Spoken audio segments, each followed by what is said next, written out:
Yeah, so thank you, Caroline. I'm going to be as quick as I possibly can, and I'm going to get some dirty looks if I go over, because I do tend to waffle a little bit. So I'm going to talk to you about Freedom APC, but just before that, I thought it was useful to give you an introduction to Cogent. I know a lot of you personally, but I also know quite a few of you don't know who we are. This is our second birthday was yesterday. We announced our intentions at the COASP meeting in Riga in 2013. We provided lime green cupcakes last year, so yeah, maybe in a few years' time we'll provide some more cakes. We launched as a fully gold open access imprint within Taylor and Francis, and we published now 15 mega journals covering the whole range of academia, and all of our journal submissions are evaluated on the grounds of relevance and soundness of methods and clarity, so rather than any perception of future impact. Moving on, so 2014 was our big year. We launched these journals throughout the year. It was very hard work, creating lots of individual academic editorial boards and getting them off the ground. I'm really pleased that we're seeing successes in areas like the arts and the humanities and the social sciences, where we were told we wouldn't succeed. So we got these titles off the ground and finished up our portfolio towards the end of 2014. So I say each of these are very, very broad mega journal approaches. We didn't want to launch 500-600 niche journals and then manage all of the complexities around that. We wanted everything to be cost efficient, efficient, as the Dutch would say, cheap. We do invest quite a lot of time and effort into our online platform, and we encourage all of our authors to submit video abstracts. We're trying to bring personality back into research. They really enjoy producing some of these. This particular author, John Gardner, is very impressed with open access. It was his first time publishing in an OA journal, and he's on our testimonials page saying that this article in the first 4 weeks received 4 times as much attention as an article he published 4 years before. And please say it's now about 12 times higher, the access to this paper, than the one he published before. And we've recently just introduced an interactive PDF reader, which allows you to view the PDF, annotate it, make notes and searchable comments, and then store that into your library and share those PDFs and comments with your colleagues. And also moving on to PDFs, we really have been listening to our authors. And we allow every author to create a personal cover page because we think their individual piece of work is more important than the journal as a whole. We require authors to give us an author biography and a photograph, but if it's a research group, then we'll take a research group bio instead. I was really pleased to hear Daniel talking about these public statements, the plain English summaries.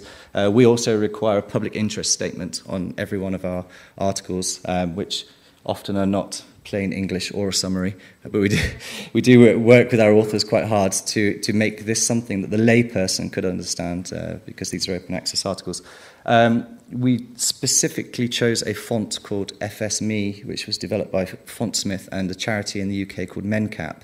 And this is a font which was designed with people with learning difficulties and has rolled out across our whole portfolio. So it's not about.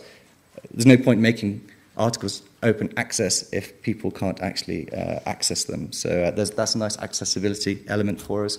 And we're also very clear on our licensing on all of our articles. So every article we publish is CC BY. We don't do any other license, and we carry this statement on every article. How long have I got? 3 minutes. Okay, moving on. All that is meant to tell you that publishing has costs, and we invest quite a lot of money in the activities that we, the services that we provide to our authors. As a commercial open access publisher, we recover those costs by charging an article publishing charge, as many other publishers do. But the question is around the affordability of those APCs.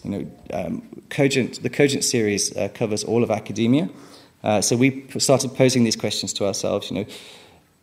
do we know who can afford to pay APCs? I think it was mentioned earlier on by Don that open access publishing is a global activity, and is the money in the right place in all the regions of the world? I don't believe that it is. So we don't really know who can afford to pay, which particular disciplines can afford to pay, what amount they can afford to pay. And I do believe that charging APCs is putting a lot of people off publishing in an open access journal, and I want the whole of the academic output to be open access, so we need to try and do something about that. So these are just two examples which go to something that was mentioned earlier on. Two publishers at the top, X and Y, doesn't matter who they are. The first publisher, this is purely gold open access journals. The range of APCs for their list of open access titles is between €500 and €1,500. Another publisher's range from I'm changing currencies, but $800 to $4,500. There are reasons why journals should charge different prices. Maybe they incur more costs in rejecting articles, but I don't really believe that the cost should be that spread. So, how many minutes? 30 seconds, 2 minutes. Okay, this was going to be a quiz, but there's not really any point doing it.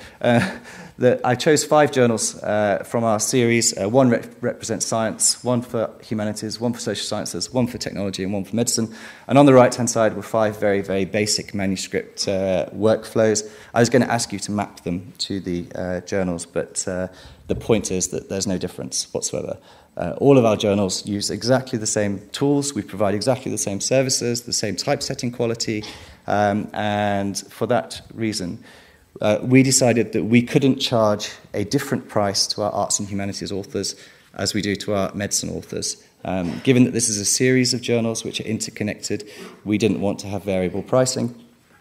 And so we've launched something called Freedom APC. I finally got to the point of this presentation, which is that we allow authors to choose the price that they are prepared to pay to publish in our journals.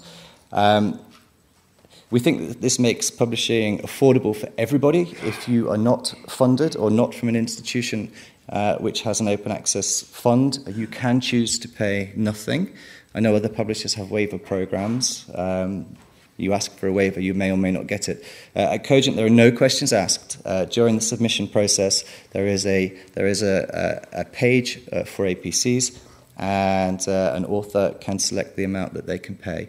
The crux of this is that we do encourage all authors to talk to their research departments, to their institutions, and to their funding agencies to find out if funds are available. And the librarians we've spoken to really like this because it's about engaging authors with the institutions to see if the funds are actually available. We recommend an APC of £1,250. On the submission form, we do have 6 price points for authors, $12.50 being our recommended one, and they can choose one of those or choose other and type in any fee that they like. Just some very early findings. Yes, it's still very early days. I don't have full data or statistics for you. We will hopefully come back next year and present that to you. One take home for you: even though we allow authors to choose the price, submissions dropped off by 75% when we introduced this scheme. So because it wasn't free, because we weren't waiving our fees, authors got a slightly odd message, which we've been adapting ever since then. But we are not alone in this. There are a couple of other journals which are doing it, including one by Tima. But this does form a research project for us, and in 6 months' time we hope to publish the results based on geographic region and discipline and career stage of academics. So please send me any questions that you have. Thank you, Bryan. No problem. Have we got a question for Bryan? I thought I did away with time for questions. Sort of, but I'm being nice. Okay. Good.